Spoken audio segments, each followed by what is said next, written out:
न तो कियावा में तो कलू पूछे कब होई बुलरा को। आइए, अच्छा नहीं लग रहा है ऐसे बैठी। आइए आइए, सेल्फी रखवा दीजिए। सेल्फीज नहीं, सेल्फी रखवानी। एक बार जोरदार ताली इनके लिए बजा दीजिए। देखने में पतली हैं लेकिन बहुत एनर्जेटिक एक्ट्रेस हैं। कुछ बोलिएगा, बोल लीजिए। नमस्ते प्रणाम बोल लीजिए। हेलो, कैसे हैं आप लोग? बाप रे, कितना एनर्जी है आप लोगों में। हमारे बड़े भैया सुनील भैया जी को बहुत बहुत धन्यवाद बोलना चाहूँगी मैं, जो मुझे यहाँ पे बुलाए हैं। और राहुल सम्राट भैया को थैंक यू सो मच। और कल्लू जी आपको भी। मुझे तो गाना गाने आता नहीं है और मैं गाना गाती भी नहीं हूँ, तो कल्लू सर गाना गाएंगे और मैं इनके साथ थोड़ा बहुत ठुमका लगाऊंगी। तो आप सभी ने बहुत ज़्यादा प्यार दुलार और आशीर्वाद दिया, ऐसे ही देते रहिए। और लीजिए, आप कल्लू जी के माध्यम से गाना सुनिए। नहीं, अगर सब लोग गावत हमारा लगला तू तनी मनी गुनगुनाइए तो यही में लो ही जाए के बाद कि कलू पूछे कब होई बुलरा को कि राजा जी के तू रहला हो दहिया। अरे की पिया जी के तू रहला हो दहिया। अरे उठला लहरिया पोरे पो कि पिया जी के तू रहला हो दहिया। और आप बोली कि हम गाएंगे झूमेंगे। दो चार को गाना गैला के बाद हम दोनों लोग साथ में झूमेंगे। का भैया? अरे तने एक बार जोरदार हाला करके बताओ लोग। कौन जिला है? कौन जिला है? ये पटना जिला है। पटना में है ना शांति होला।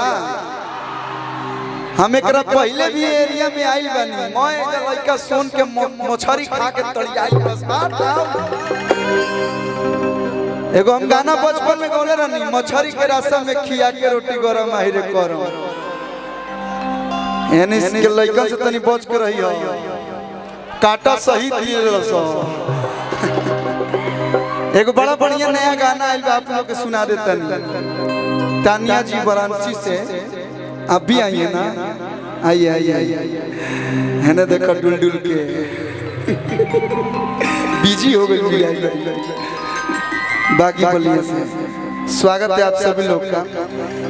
ये तानिया जी हैं, हमारी बचपन की साथी हैं और कुछ नहीं, बचपन की साथी हैं। आप लोग शांति बनाइए, आप लोग थोड़ा रहिए, अच्छा लगता है। मानो ये अकेले लड़की का था ना डांस करिए, ये लोग खाली नो कि पहले काजू रहू तू अखरोट भइलू। बोल कैसे कमरिया से मोट भइलू। इस तू सोचल कि हम काहे के बोलोनी। पहले काजू रहू तू अखरोट भइलू। बोल कैसे कमरिया से मोट भइलू। लड़किया कह दिया कि चूसे ला ला लाई, चूसे ला ला लाई, तब पलाई करे सोर हो पलंगिए पर। गोलू भैया थोड़ा, भैया तबला में थोड़ा बढ़ा दो हल्का सा, ठीक है।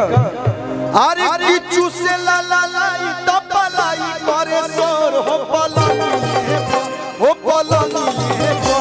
प्यार करे पिया मोर हो पलंगिए पर, प्यार करे हो, प्यार करे पिया मोर हो पलंगिए पर। पलनिए पाहो पलनिए पाहो पलनिए पलनिए पाहो पलनिए पाहो पलनिया तो क्या करता तो लगा के लागे जोर हो पलनिया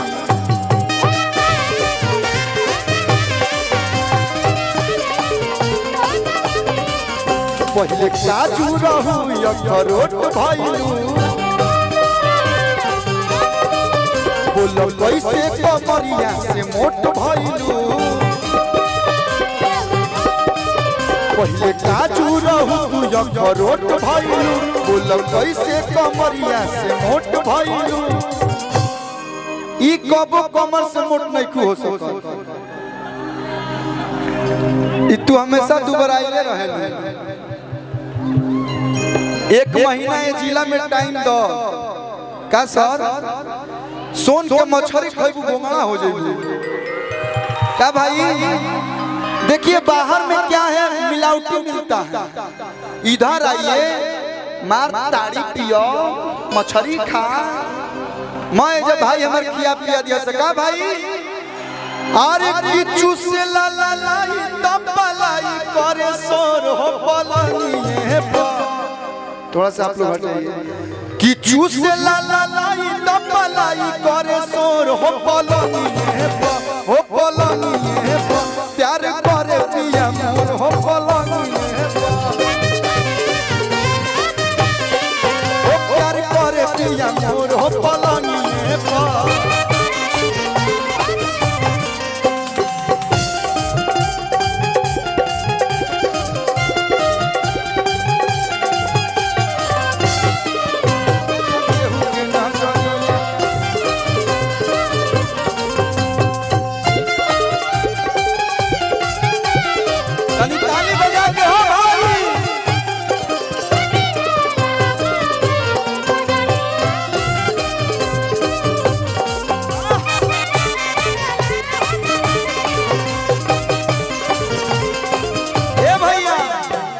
औरतिया कहतिया सत्या भाई खाली मरद होई तबे मोटवा देलो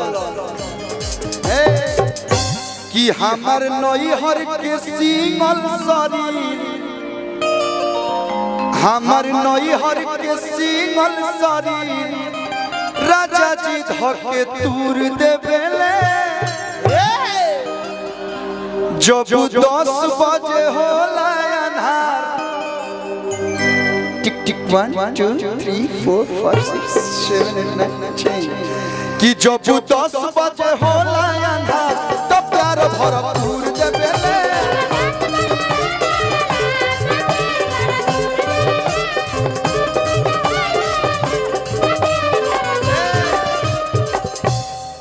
कि सेव पसटावे लागे सुगंधियन ठोर हो पलनिए सेव पसटावे लागे सुगंधियन ठोर हो पलनिए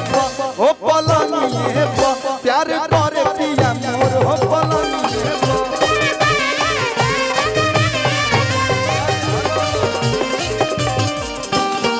देखिए सुनील भैया हमने के पीछे आगे बने हम चाप आई आप कब से लोग इंतजार करता है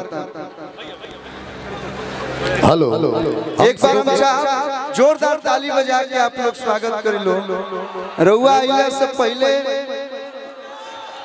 ई ताली में बुझाते नहीं कि कलुआ आइल बतने जोरदार ताली बजा दो हो भैया